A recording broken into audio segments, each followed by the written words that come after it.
Here on the edge of Carman, Manitoba, the only designer and builder of fighter aircraft in Canada is hard at work on his latest project.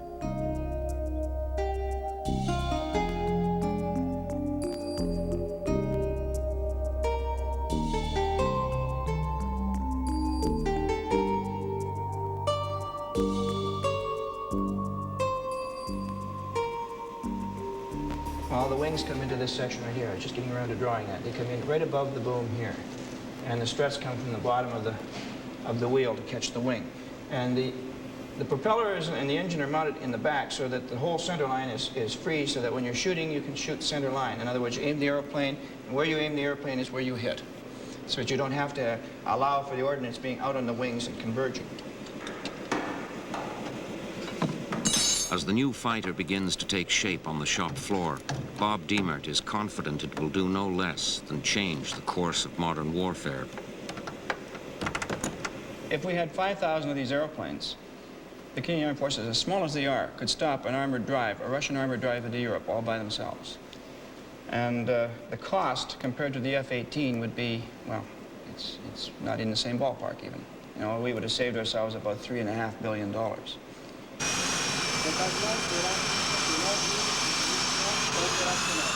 The F-18 Hornet from McDonnell Douglas of St. Louis, Missouri. And is capable of carrying a robot.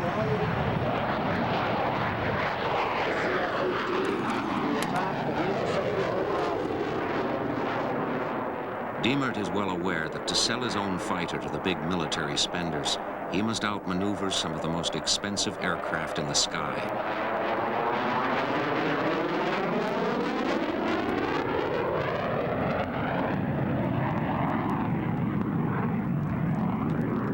It was at a show like this, however, where the Canadian forces became so excited with the F-18, they bought a handful of the fighters for $5 billion. Diemert had come to the show to promote his cheaper alternative, but by then the spending was clearly out of control. I know for a fact that if it comes to the crunch and we have to use the airplanes, it's going to be totally useless to us. What are you going to do with 135 airplanes anyway, at the best of times? We're going to put, say, 50 of them in Europe and 50 of them over here in Canada and 35 or so in mothballs for spares. What are you going to do with 50 airplanes in a country as big as Canada? In spite of losing the contract, Diemert still feels he has an extraordinary edge over the competition.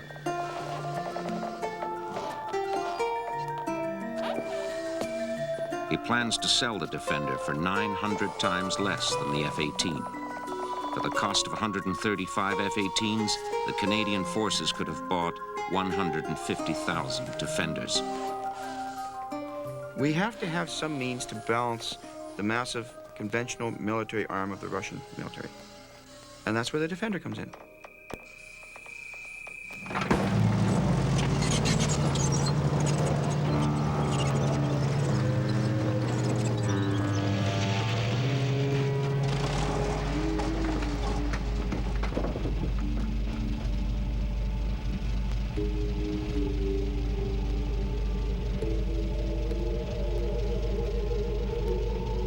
To help with the Defender, Diemert brings in an electronics wizard from Bristol Aerospace of Winnipeg. His name is Chris Ball. He happens to own his own tank, which Diemert quickly puts to good use.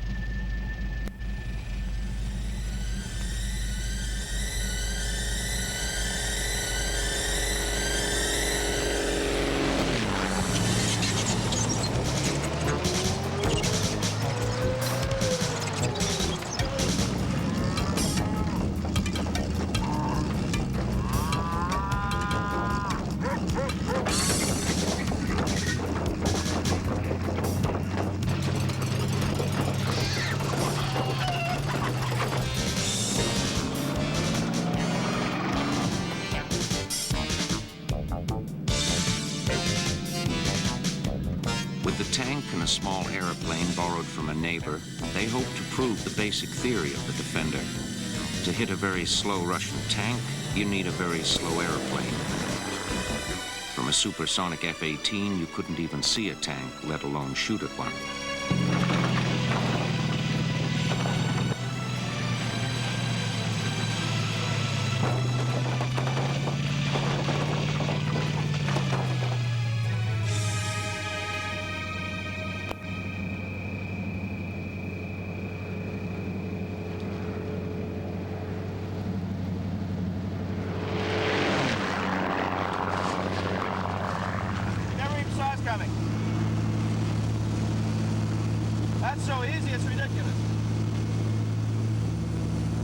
I'll go back and have another go at him.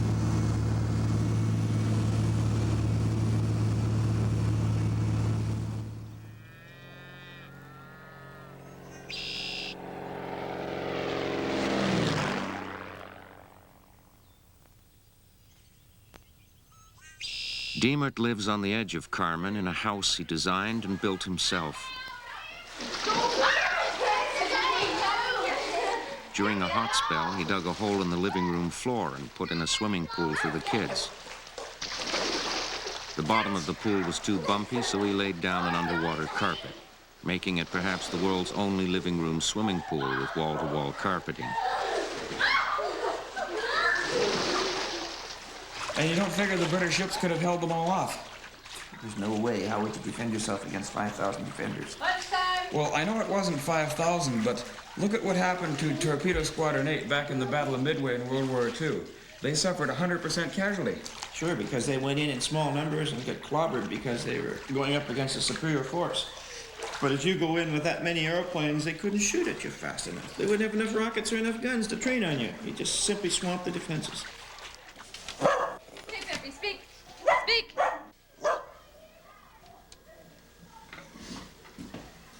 Oh, maybe we'll get those guys out of the pool yet. I'm in here. Diemert's wife Elaine is a skydiver, a skilled pilot, and a successful businesswoman. His father served on an American battleship in World War I. I really think we should cement that pool in. Keep them out of there. Okay, you guys, come on for lunch. Hurry up! He climbed into the cockpit and he made that twin wasp blare. He gunned it down the runway and we watched him disappear. Hey guys, come on, let's have lunch. We knew he was a thoroughbred when he pushed her through the gate, for in that Pratt & Whitney were 1,500 pounds of hate.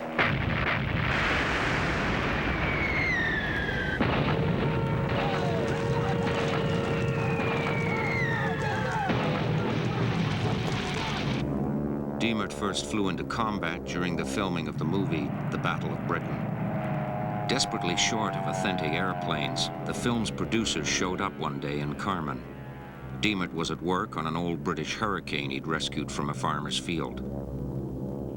Flying his own airplane over to England, the 28-year-old Diemert soon became one of the movie's top stunt pilots.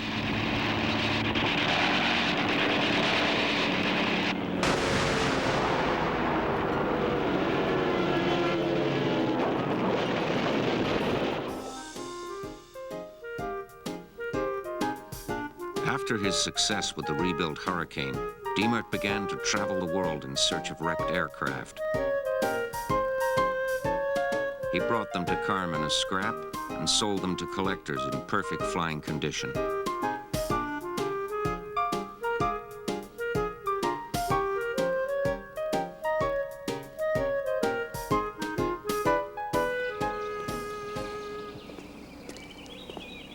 Diemert's 25 years of engineering and flying experience is now sharply focused on his greatest passion, the Defender. Now, I don't advise you to walk up to one of the Canadian Air Force's brand new $20 million F-18s and do this. You'll get hung at sunrise.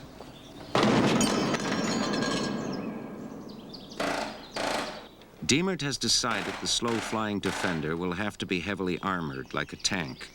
Of course, an ordinary wing design couldn't possibly lift such a heavy aircraft. So now we've got an aircraft but no wing to lift it with. Yeah, that's about the size of it, isn't it? You know, when that canard didn't work, that really threw us for a loop here. You know, we're really backed into a corner now. We've got to come up with something really different if we're going to make it work. In order to get the heavily armored Defender off the ground and demonstrate its potential, they will need to invent something with at least twice the lift of a conventional wing.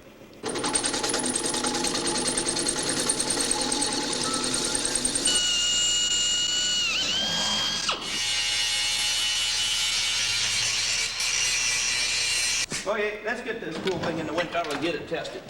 Okay, I hate working on days when it's so depressing and windy and rainy.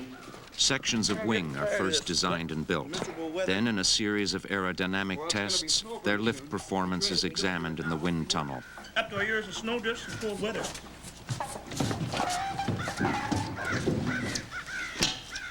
Prop clear.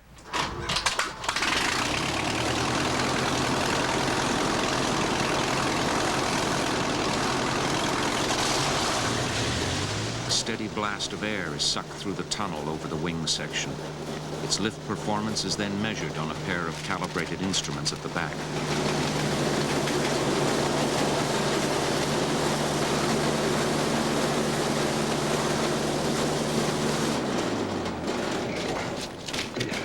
What did that give us? Well, like they say on television, it's not working. No, 130 on the back scale. Back scale's good. Oh, 265 pounds. Well, we had more with just the top two sections the That's other day. right. The two parasites were doing better. So that means the bottom wing is interfering with the top two. So that means we're probably going to have to build a new airfoil for the bottom, which should be more laminar. And we're probably also going to have to go with that big slot before it's going to work. The big slot plus a laminar flow wing. Yep. Working up to 18 hours a day on the Defender's wing, Chris Ball gives up his apartment in town and builds himself a room on the side of Diemert's hangar. I collect and study high-precision machinery. I'm very fascinated by it. To me, this is an object of art. And it's even more fascinating when you can actually get it running and you can see all this equipment functioning, doing exactly what it did in the airplanes they came out of. In spite of the workload, Chris still makes time for his own projects. This is my home built. Call it the Wedge. It's something different. It's designed to be different. It's an exercise in styling. The doors, they open like this, and in a hot day, they're made to be removed. That's why the air conditioning is no longer necessary. The idea is so revolutionary that the average guy, I don't think, would want one.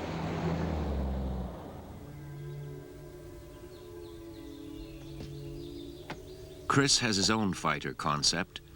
It too is waiting for a radical breakthrough in wing design.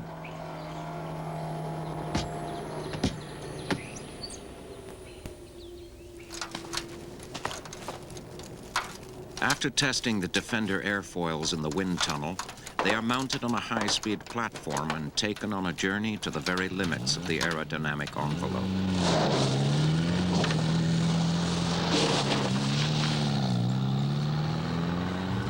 Everything holding together back there? Everything all right back there.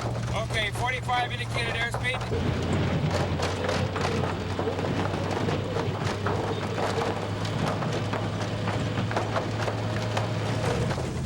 Indicated airspeed.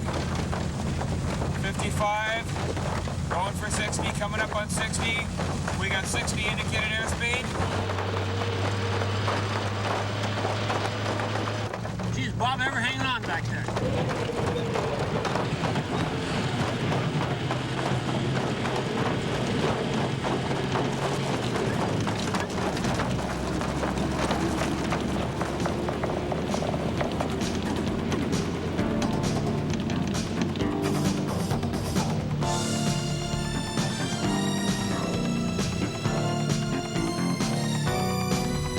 We hanging together back there? 60 indicated airspeed.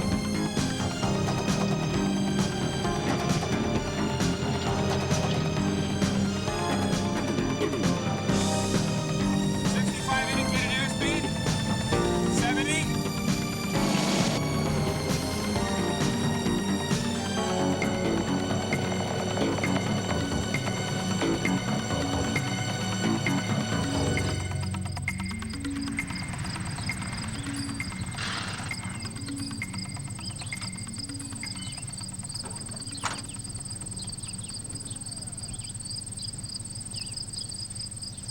Well, it's not working.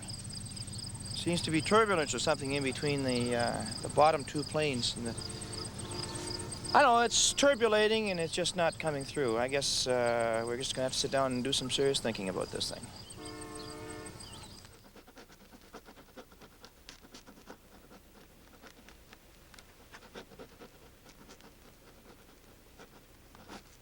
The first airfoil designs have been a disappointment.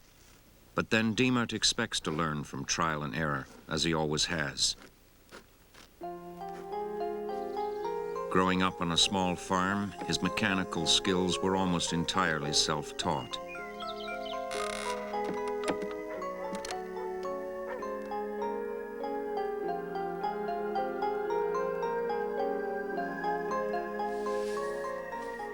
They will continue to design and test over 260 airfoils in the coming 3 years.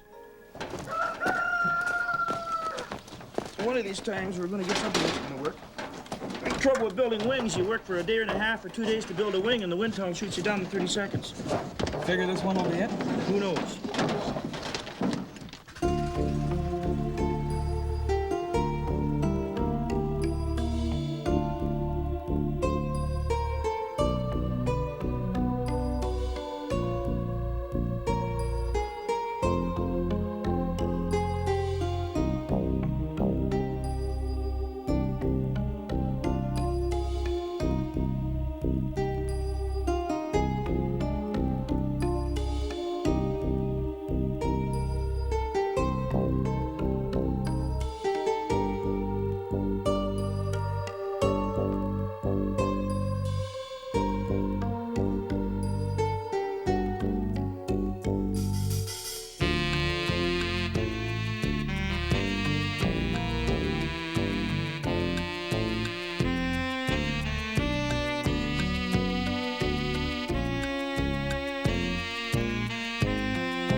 So what do we got? Yahoo! We got her, man. You mean at last? That's it, boy. No more. That's the end. We've got it. It's aced. We got something that works. What were those tapes doing? Exactly. Just what they were supposed to be doing. It's absolutely laminar, and we had 175 pounds on that scale, and we had 120 pounds on that scale, and that's all we need.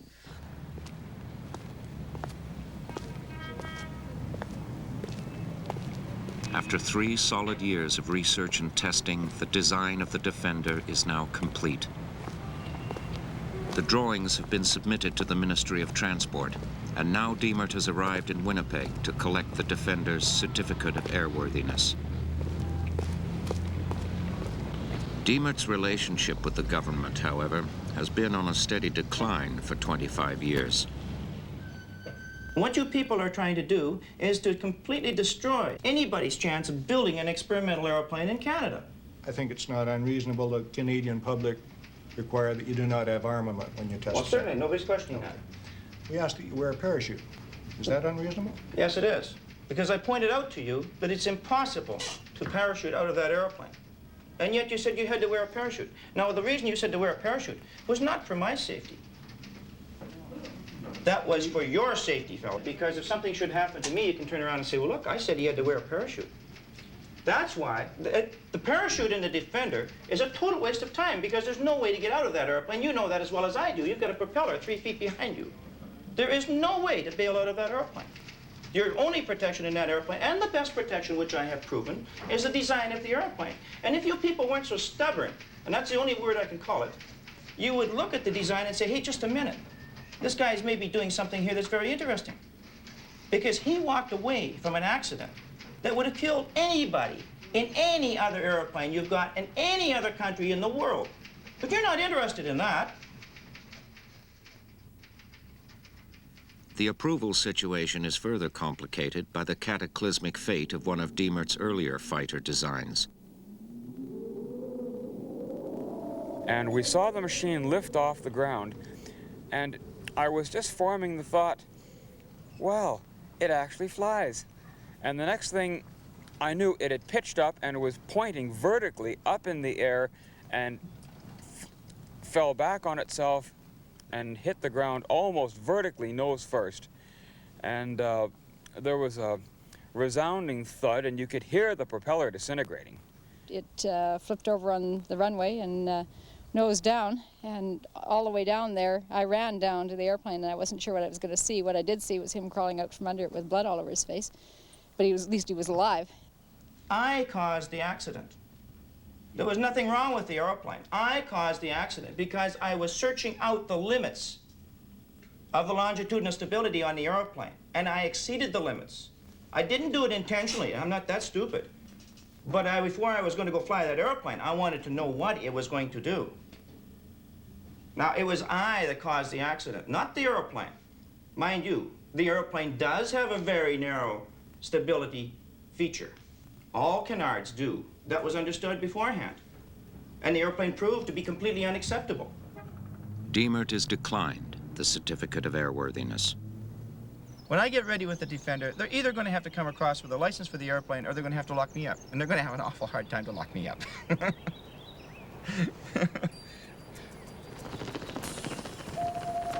For now, the certificate is the least of Bob Diemert's problems. His aircraft restoration business has been dormant during 3 long years of Defender research. He's now heavily in debt. He approaches the Canadian military for a small research grant. They said, yes, you can do what you say you can do with the airplane, and yes, your armor is effective. We have the specs on it too. And yes, you have a capability that we don't have, but the bottom line is we don't have any money. And it's a fact, they don't have any money. They've blown it all on the F-18, and that's it. They just don't have any more. It has been 25 years since the last time Canadian industry tried to build a fighter plane. The ill-fated Avro Arrow, like the Defender, was undermined by those desperate to spend all the money in St. Louis. Yet Diemert is determined to save the still wingless Defender and what's left of a once proud Canadian industry. He will raise money by rebuilding yet another old warplane.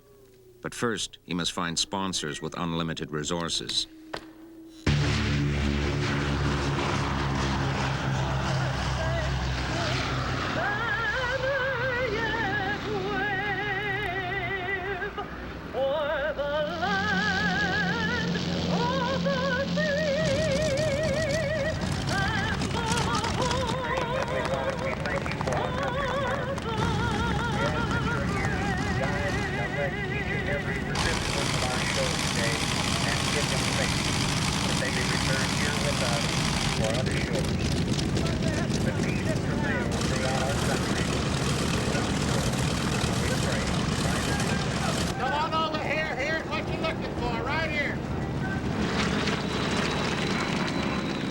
The Confederate Air Force, Harlingen, Texas.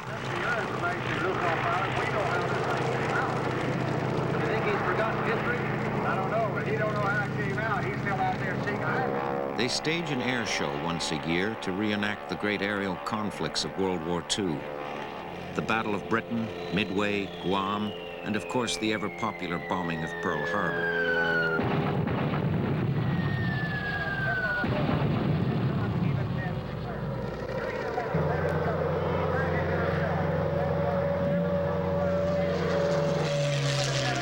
All the great aircraft are here. Spitfires, Corsairs, Mitchells, Mosquitoes, Heinkels, and Hellcats. 2,000 altogether. Each authentic in every detail, except for the Japanese planes. They're fake. They've had to make do with American trainers painted up in Japanese colors. The organizers know the show will never be complete without what many consider the most spectacular fighter of all time, the Mitsubishi Risen A6 M2 Type 21, commonly known as the Japanese Zero. A date which will live in infamy. But I tried 3 times to take a picture as we came across here, and every time I lift the camera up and wonk. I never did get the picture. Not coming this way. I can feel the shockwave. Diemert's announcement at the show creates a sensation. He claims he can provide the Confederate Air Force with an authentic Zero, the only flyable Zero in the world. We've scoured the entire Pacific. We've looked the world over. We've went on all goose chases. It's unbelievable what we've done to try to obtain one of the truly great aircraft of the era, which is part of our collection. And when we came up with this particular aircraft, or the idea of getting Mr. Diemert to restore an aircraft like this, it was really unbelievable to a lot of us, because we had just about given up complete hopes, Brian, of ever obtaining one of these for our collection. The money Diemert makes from this deal will clearly enable him to finish the Defender. The contract calls for the Zero to be delivered in time for next year's bombing of Pearl Harbor. It must be in perfect flying condition. As it turns out, Diemert already has a Zero at the Carmen airfield. However, it is not yet in perfect flying condition. In fact, an aircraft magazine will call this one of the most difficult restoration jobs in the history of aviation. It's no wonder, really, that people did laugh, because this stuff is absolute junk. It's, you know, it was shot to ribbons, sat out there for 30 years in the rain, it rotted, it corroded. They were bombed, they were strafed, they were shot up. 15 years before, Diemert had gone to the South Pacific in search of the remains of Japanese aircraft. There was rumored to be a few left on the island of Balalai, where scrub typhus and thick jungle had kept collectors away for 38 years. With the help of 6 natives, he cut his way into the jungle and found his Zero. It was sitting on what was once a runway, where it had been destroyed by enemy gunfire before it could get off the ground. Surrounding it were the graves of its ground crew and pilot. They cut the airplane to pieces and hauled it out on their backs.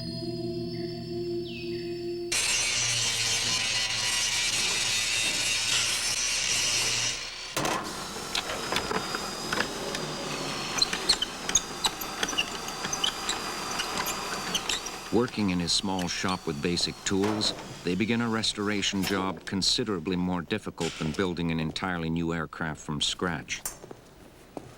90% of the wing had to be fabricated from new metal.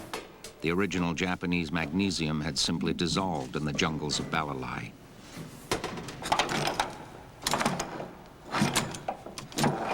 Let's try that again. I'm wondering if it's clearing here. Try again. Full left. Full left, Okay, full right. full right. Give me neutron. There's neutral. Try that left hand again. Full left. I think that the snag we had is cleared now. I think it's all free. Try again. Full right. Okay, full right. That looks good. Okay, nice and solid. Yeah, the air's up now. Should be hard work, isn't it? It's a lot harder going up than it was coming down. It's a good job the engine does this when we're flying. As the job became more and more complex, Diemert began to write to the Zero designer Hiro Horikoshi for help.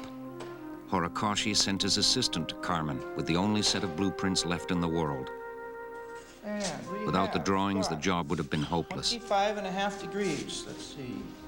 It's 26.5 degrees. So we're plus or minus 1. We're right on the money. You know, there's something wrong with the writing on this blueprint. You know, it's written upside down. Or it's too close to the paper. I don't know which. Anyway, I can't read it. Maybe it goes sideways. All right.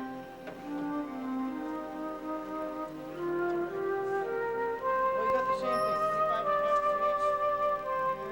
degrees. Horikoshi then began to trace the Zero's number, 5356.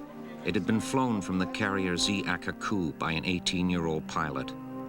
It had fought at Pearl Harbor, in the Battle of Coral Sea, at Midway, and finally at Balalai, where the young pilot was killed and buried next to the remains of his warplane.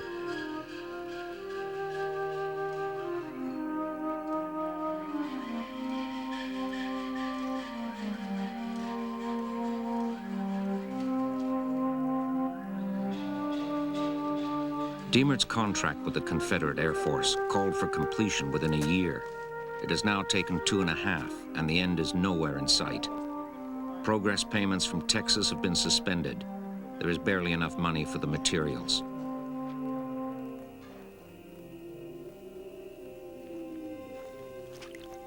It will be 5 long and difficult years for Diemert and his family before the Zero is completed. Yet throughout, Diemert remains optimistic. There's malaria. Mosquitoes come out of there in droves so thick that when we were working, we had to have one man with a palm frond knocking the mosquitoes off the other man so that he could work. These are the gas tanks off the valve and the tail section off the Zero. You notice it's just axe work, axed right off in the jungle. And rebuilding airplanes under these conditions is very slow work. As you can see, it's all jagged edges. Next photo, please. This is typical. He elected lectures for a modest fee at dozens of high schools and universities. But this one's a little bit more interesting than the average because, as you can see here, there's a nifty little 50 caliber bullet hole in the backside of it, a nifty little Japanese repair on the other side of it. Now, it's quite possible that that bullet hole was picked up during the attack on Pearl Harbor. And if this piece could talk to you, it would tell you quite a story.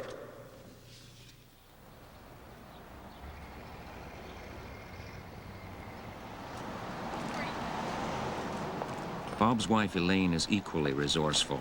She sets up a beauty shop in Carmen, and business is good. Elaine spends much of her time fielding technical questions on her husband's airplanes. Well, like they were talking in the coffee shop that the thing is way too heavy and it's just no way it'll get off the ground. It's going to be a long day. Now, this airplane's, wingspan of this airplane is just about the same as the span of these doors. Perhaps Diemert never really believed this day would come. He's overlooked a small but important detail. Oh, Jesus Christ, we pulled it right in the barn. Oh, if you pull it right off, he does that. What? It's swinging around. That's Getting good. the Zero out was basically an exercise in fifth-dimensional physics. How's the wingtip doing out there? The problem was that the airplane was bigger than the door. That's all right. And then the thing just had to be winched out and pulled by cables and supported every which way so that nothing would move in a direction where we didn't want it to, because if it did, something would have got bent and it would have given us another setback. Tail back to you. No, no! Well, it's out.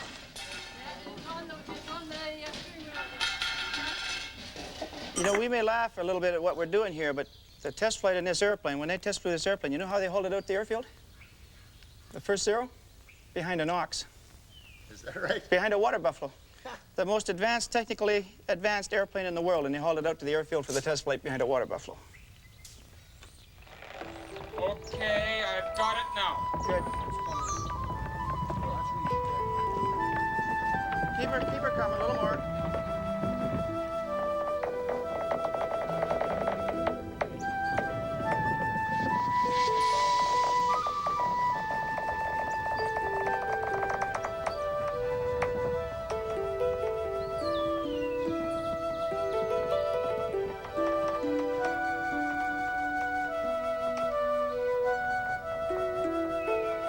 The plan is to test fly it in Carmen, then fly it down to Texas.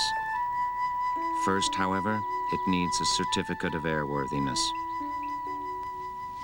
Oh yeah, I think that's, can you see him down there? Oh, yeah.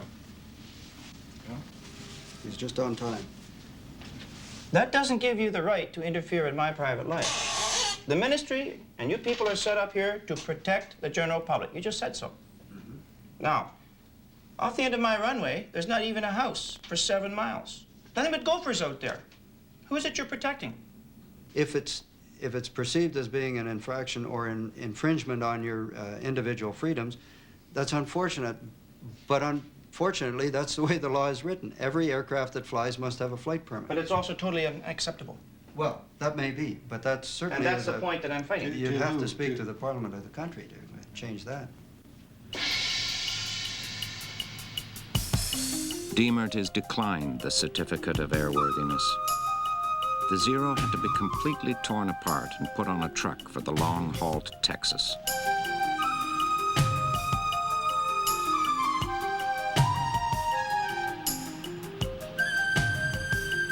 Even in pieces, the Zero's arrival in Texas stimulates some intense emotions.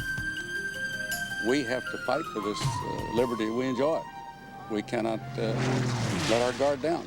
We've got to stay up with the space program, and just like we whipped the Japs and everybody else in the world, we can't let our guard down. I hope that Zero has a little bit to do with that thinking in our future.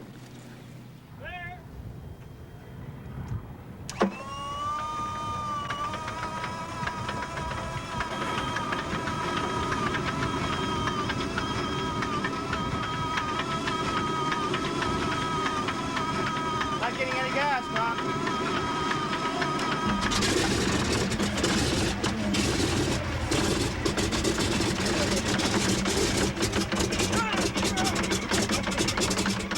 Excitement builds as Diemert plans to get it flying in time for the next air show in 2 weeks.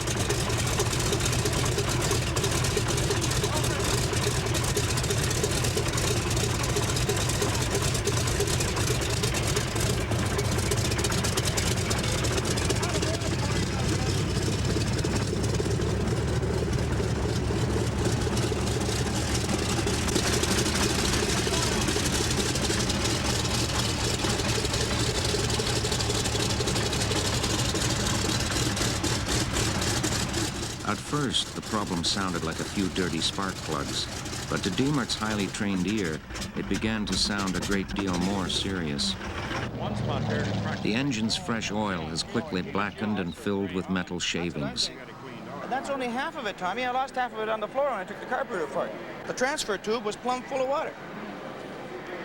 The carburetor is full of water, and no one has any idea how it got there. So it's not, if it was condensation, you don't just get condensation in a carburetor, you get it in the gas tanks. The only thing I can see is this must have been there all along, or it's picked it up somewhere along the route, but how? You can't put water in a carburetor when it's on the airplane. It has to come out of the tank. The only other way you get water in there is put it in there. That fuel filter, well, how would you even do that? It's got to come from the boost pump in the line. Okay, but if it came from the boost pump, it has to, in order to get through there, it's got to go through that low spot in the filter in the airplane. And if there's any water, it would be trapped in there. And there was no water trapped in there. Absolutely none. In fact, before any water could get to the carburetor, There seems to be only one suitable explanation. There is someone on the base trying to sabotage what they see as an enemy airplane. I mean, no carburetor in the world is going to work under those conditions. I don't give a damn who built it. Under tight security and understandable paranoia, they set about rebuilding the Zero's engine yet one more time.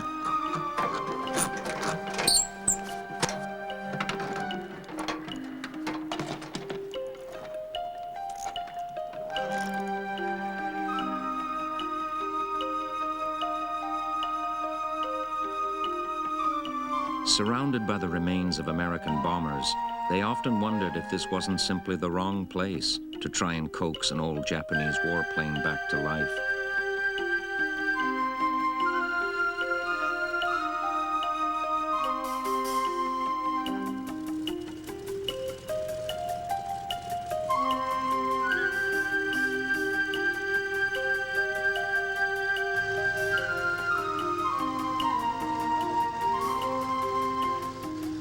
After 6 more months of work, the controversy continues over whether the airplane is safe to fly. Well, I'll say it's airworthy, and we need to go on and fly it. I have information on this. You never know what the hell is truth or fancy in this outfit, but the fact is that I just think you'd be at risk and the airplane would be at risk. Any airplane may be at risk when you fly it, aren't you? Yeah, but you want to remove every you. damn risk every risk you can before you fly the thing. We're within reason. It's in reasonably good flying condition, and I say we ought to fly it. Well, don't forget to test off your parachute and pull your leg straps up before you leave, because it'll knock your underwear off when you open if you don't.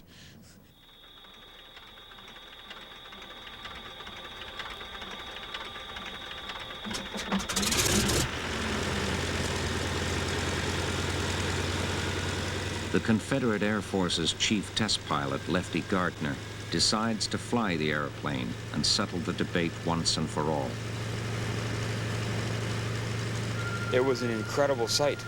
Just like you'd gone back in time and you were actually standing on the deck of the Japanese carriers, standing on the deck of Zyakaku on the morning of December 7th, 1941. Because of all the eyes that saw that very airplane do its thing, there I was, 40-some-odd years in the future, watching the same thing.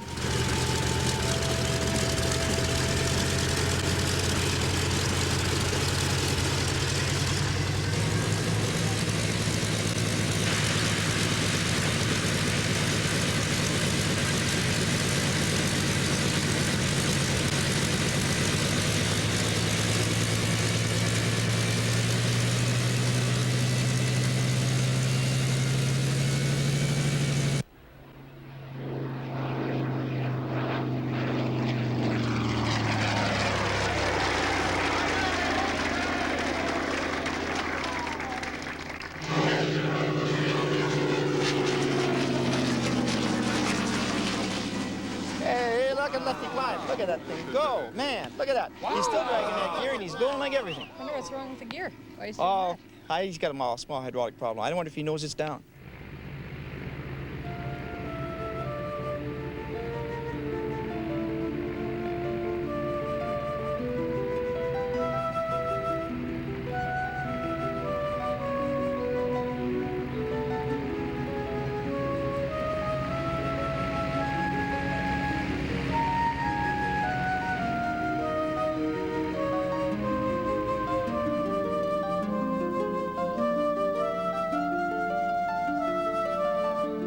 For an airplane that had rotted in the jungle for 40 years, the legendary Zero is powerful, nimble, and perfectly balanced. It's the kind of airplane that would seduce any fighter pilot, and Lefty Gartner is no exception.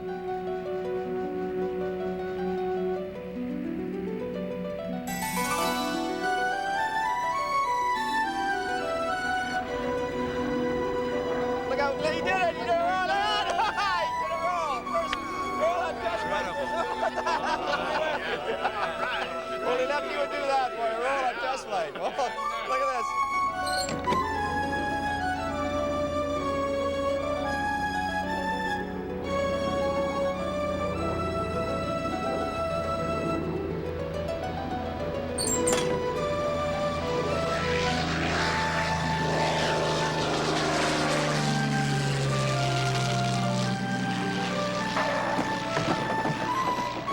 There he is. He's on. Hey! Hey! That gear is back. Hey!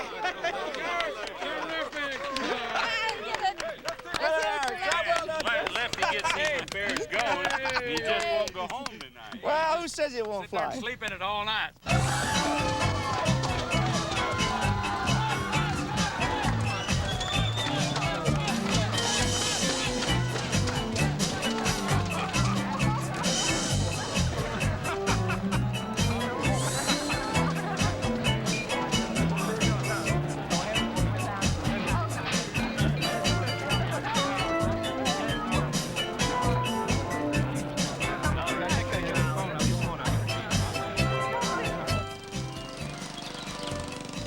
With the success of the Zero, Diemert arranges to have the runway prepared for the first flight of the Defender.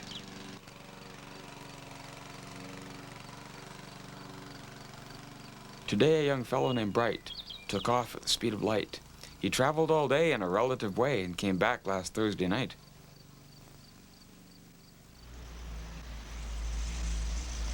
News of the flight spreads quickly around Carmen and is greeted with guarded enthusiasm. Most of the talk around the bar is that that thing is never going to fly. It's probably going to crash again or something. No, I don't think so.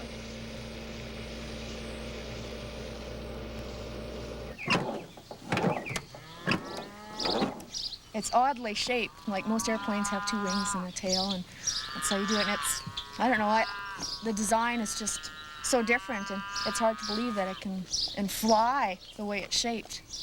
I don't know. I don't think it's gonna fly because it looks like it's too heavy. Like its wings are, the body looks too heavy and the wings are sort of short. This car will serve as chase 1. I'll have the fire bottle here in case we need it.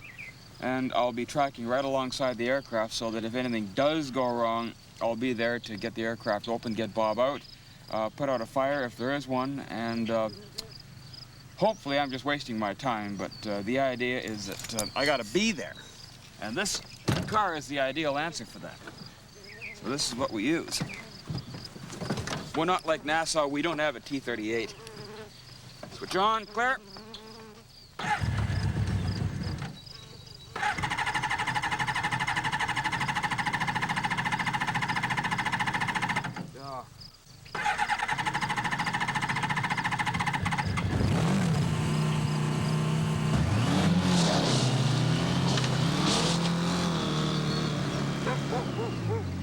I got to get it up to the point where it's up to takeoff speed, and I can tell what the balance of the airplane is doing. But where's he going to work when you're not around anymore? Well, hey, I'm in the safest airplane in the world. I proved that.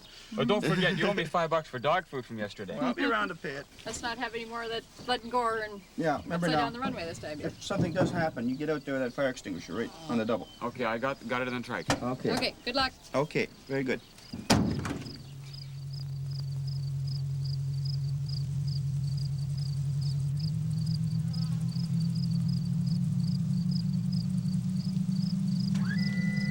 They've decided the Defender will fly into history with call numbers following those of the great Avro Arrow.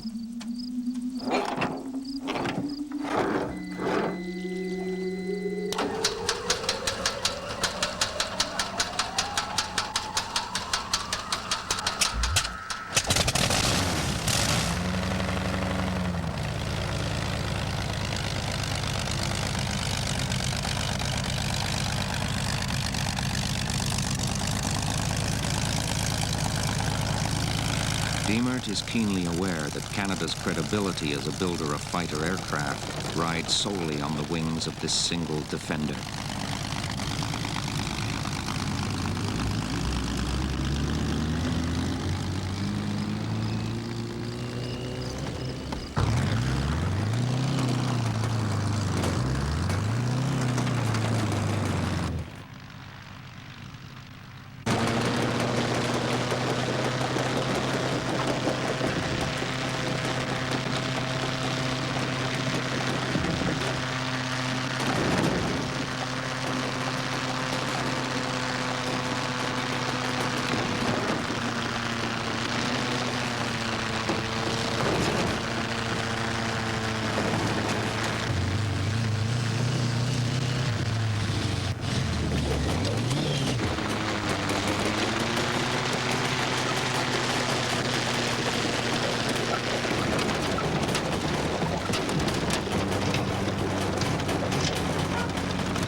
You okay? What happened? A spring break? I think one of your wheels fell off. So you okay? Well, the wheels fell off. Yeah, no, I didn't fall off. It buckled under. God damn it. Here, Bob, gonna get this side? Yeah.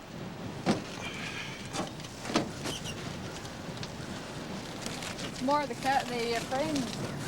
We take that wheel pad off, probably the nose wheel will still work. It's more the framework, I think, isn't it? These screws out of here and see if we can get the nose wheel to work enough so that we can take it back to the barn. We're going to need a pipe to put on here to tweak it straight. I don't think we have to tweak it straight. I think it'll work just the way it is. We get rid of this bearing. What do you think happened, Bob? Well, the wind hit me. The wind. Oh, the casting on that I came tail around the broke. bush there. The wind shear hit the wing, kicked it over on this side, and when I got it back with the aileron, it went the other way, and then that side, I hit it too hard. See, I came back into the wind too hard, and it did this. Yeah. And the outriggers wouldn't take it. Is this scary? Not really. Quite gentle, really. Yeah. But that gear is no good. That's not. It's a good idea. It just didn't work.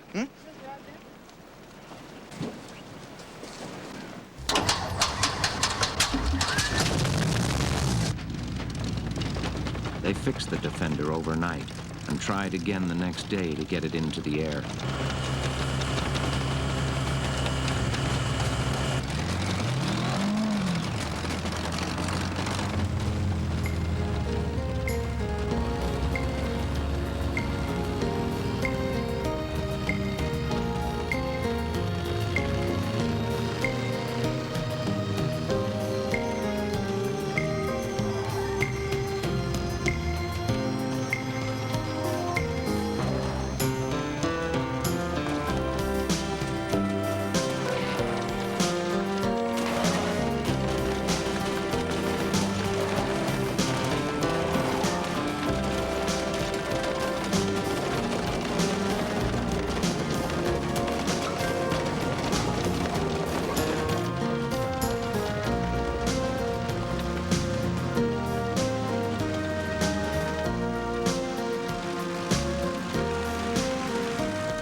For a first attempt, it showed us a lot. You gonna stay with this design? No. No? We scrapped this design completely. What we need is a low-slung airplane with lots of horsepower that's simple that any doggone fool can fly.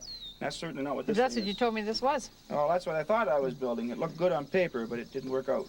So you want a completely new design? Absolutely. Go back to the drawing board and start again. This thing is just not doing the job. It's just not the airplane that we want.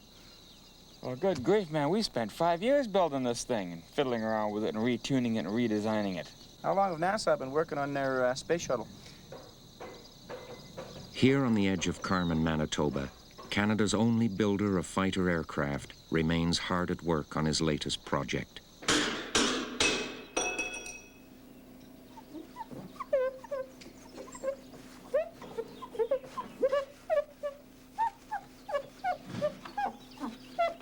What I think we're going to do for one of the modifications we're going to do in this airplane is when we load it with armor, we're going to have to move this cockpit back closer to the wings, which means we're going to get a longer nose, and we're going to put an airbag in that nose. So if you run yourself into a mountain, that you got the airbag between you and the mountain. Not one of those airbags that inflates. No, this will be permanently inflated. It's installed in the nose. Don't you think it's a good idea? You know, you're going to bounce off the mountain, and you'll roll the wings up in a ball and knock the tail off and everything else, and you're going to get one merry ride, but you will walk away from it. And it's the only airplane in the world that'll do that. You're not going to look anywhere in the world and see another bird like this one. This is a unique animal. Just like the Wright brothers, I'm sure they would like to have started with a 747 instead of what they did and worked their way down. You know, it's you have to work your way up. Yeah, there weren't too many airplanes that could have given a pilot survivability for the accident you had. Any other airplane would have probably killed me, and I learned a lot from that machine. Even you know, in the fact that it didn't pan out the way it should have in a lot of respects, it did teach us a lot. Well, at least we got some good.